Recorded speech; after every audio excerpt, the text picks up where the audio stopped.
Guinness world রেকর্ডসে স্থান পেল স্বর্ণের দুবাই ড্রেস। সংযুক্ত আরব আমিরাতে তৈরি এই পোশাকটি বিশ্বের সবচেয়ে ভারী স্বর্ণের পোশাক হিসাবে গিনেস ওয়ার্ল্ড রেকর্ডসে জায়গা করে নিয়েছে। পোশাকটির ওজন 10 কেজিরও বেশি। এর মূল্য প্রায় 46 লাখ দিরহাম, যা বাংলাদেশি মুদ্রায় প্রায় 14 কোটি টাকা। গিনেস ওয়ার্ল্ড রেকর্ডস কমিটির পক্ষ থেকে আনুষ্ঠানিকভাবে কোম্পানিকে রেকর্ড সার্টিফিকেট প্রদান করা হয়। এই বিশেষ সম্মাননা প্রদান করা হয় শারজাহ এক্সপো সেন্টারে আয়োজিত মধ্যপ্রাচ্যের 56তম ঘড়ি ও গহনার প্রদর্শনী অনুষ্ঠানে। এই অর্জন বিশ্বমঞ্চে আমিরাতি কারুশিল্পের এক অনন্য স্বীকৃতি হিসেবে বিবেচিত হচ্ছে। কোম্পানির তথ্য মতে এই অনন্য শিল্পকর্মটি মূলত 4টি প্রধান অংশ নিয়ে গঠিত।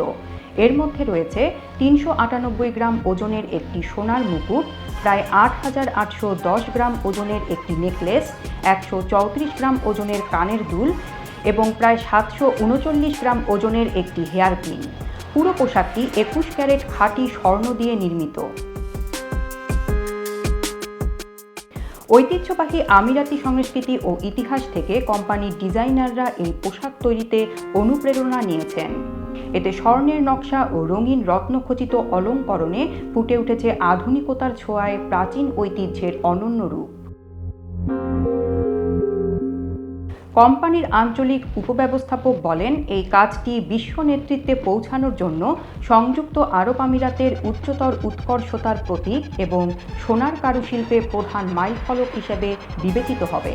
তিনি মনে করেন, গিনেস বুক অব ওয়ার্ল্ড রেকর্ডসে এই দুবাই ড্রেসের স্বীকৃতি বিশ্বকে একটি বার্তা দিয়েছে। এটি হলো ঐতিহ্য ও উদ্ভাবনের সমন্বয় ঘটাতে সক্ষম হয়েছে সংযুক্ত আরব আমিরাত। এই পোশাক সোনার নিজস্ব দীপ্তিতে সৃষ্টির এক চমৎকার নিদর্শন হয়ে থাকবে।